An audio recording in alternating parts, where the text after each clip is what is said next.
Hello बच्चों, welcome to the my YouTube channel educational point. तो स्वागत है आपका मेरे इस नए वीडियो में। आज मैं लेके आई हूँ आपको क्लास 10th का जीवन परिचय, जो हिंदी का डॉक्टर राजेंद्र प्रसाद का बहुत ही इम्पोर्टेंट जीवन परिचय है। तो आज हम इस वीडियो में इनकी कुछ जानकारियाँ और इनके जीवन के बारे में कुछ उल्लेख और इनकी रचना को देखेंगे। तो आज का वीडियो क्लास 12th का हिंदी का बहुत ही बेहतरीन वीडियो है, तो आप वीडियो में लास्ट तक बने रहे। चलिए देखते हैं इसमें इनकी आखिर कहानी है क्या। तो सबसे पहले हमें इनका संक्षिप्त परिचय देना है। जैसे कि हम लिखेंगे जन्म, जो कि है 3 दिसंबर 1884 ईस्वी में। ठीक है। इनका जन्म स्थान जो कि है जीरादेई शरण, ठीक है, सारण बिहार में। जीरादेई सारण बिहार में इनका जन्म स्थान था। इनकी मृत्यु होती है 28 फरवरी सन 1963 ईस्वी में।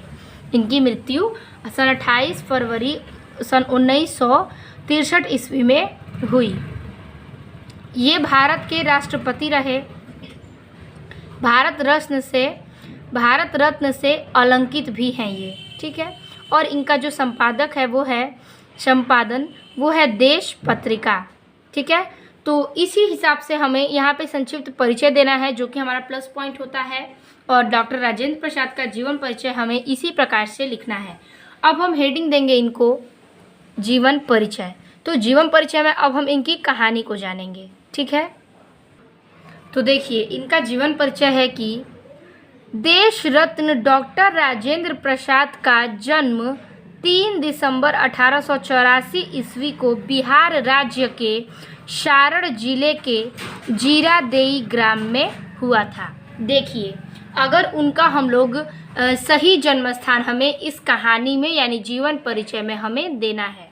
तो देखिए, देश रत्न उन्हें मिला था, इसलिए उन्हें कहा जाता है देश रत्न डॉक्टर राजेंद्र प्रसाद का जन्म। क्या लिखेंगे? तो 3 दिसंबर 1884 ईस्वी को बिहार राज्य के सारण जिले के, मतलब सारण जिला था और ग्राम था जीरादेई ग्राम में हुआ था। अब देखिए, कलकत्ता विश्वविद्यालय से इन्होंने एमए की परीक्षा उत्तीर्ण की। क्या की? कलकत्ता विश्वविद्यालय से इन्होंने एमए की परीक्षा को उत्तीर्ण किया। मुजफ्फरपुर के एक कॉलेज में कुछ दिन अध्ययन कार्य करने के पश्चात उन्होंने मुजफ्फरपुर कॉलेज में क्या किया? कुछ दिन अध्ययन किया था, मतलब पढ़ाई की थी। और उसके पश्चात सन 1911 से 1920 ईस्वी तक वो क्या किए? सन 1911 से 1920 ईस्वी तक, मतलब 9 साल के अंतर्गत वो राजेंद्र बाबू ने क्रमशः कलकत्ता तथा पटना हाईकोर्ट क्या किए थे? क्रमशः कलकत्ता तथा पटना हाईकोर्ट में वकालत की। क्या की? तो उन्होंने पटना और कलकत्ता में क्या किए थे? वकालत किए थे। तो वही कह रहा है कि वह कलकत्ता तथा पटना हाईकोर्ट में वकालत किए, परंतु गांधी जी के आदेशों, सिद्धांतों तथा आंदोलनों से प्रभावित होकर क्या वो गांधी जी के आंदोलन से और सिद्धांत और आदेशों को मानते थे, और वह उनसे प्रभावित होकर सन 1920 ईस्वी में इन्होंने वकालत छोड़ दी। क्या किए? 9 साल तो वकालत किए थे, सन 1911 से 1920 ईस्वी तक। 20 के बाद उन्होंने वकालत की ड्यूटी अपनी छोड़ दी थी और पूर्ण रूप से देश सेवा के कार्य में लग गए। क्या किए? पूर्ण रूप से, पूरी तरह देश की सेवा करने लगे। भारतीय राष्ट्रीय कांग्रेस के ये 3 बार सभापति चुने गए। भारतीय जो थे राष्ट्रीय कांग्रेस में, कांग्रेस के ये 3 बार सभापति क्या किए? चुने गए। फिर कह रहा है कि राजेंद्र बाबू 1946 ईस्वी, मतलब 1946 ईस्वी एवं 1947 में भारत के पहले मंत्रिमंडल में कृषि एवं खाद्य मंत्री रहे। कह रहा है कि राजेंद्र बाबू 1946 एवं 1947 में, मतलब इन दोनों के बीच में वे भारत के पहले मंत्रिमंडल थे। ये इम्पोर्टेंट लाइन है यहाँ पे कि वो मंत्रिमंडल में कृषि एवं खाद्य मंत्री रहे। फिर कह रहा है आगे इनकी कहानी में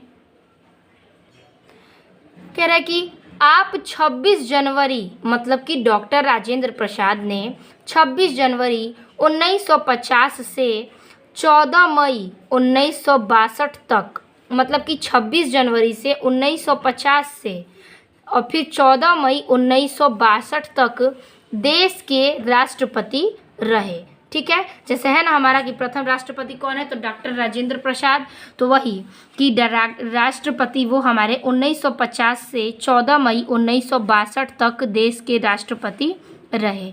ये सन बहुत ही इम्पोर्टेंट है इन कवि का। फिर कह रहा है कि 1962 ईस्वी में इन्हें भारत की सर्वोच्च उपाधि भारत रत्न से अलंकृत किया गया।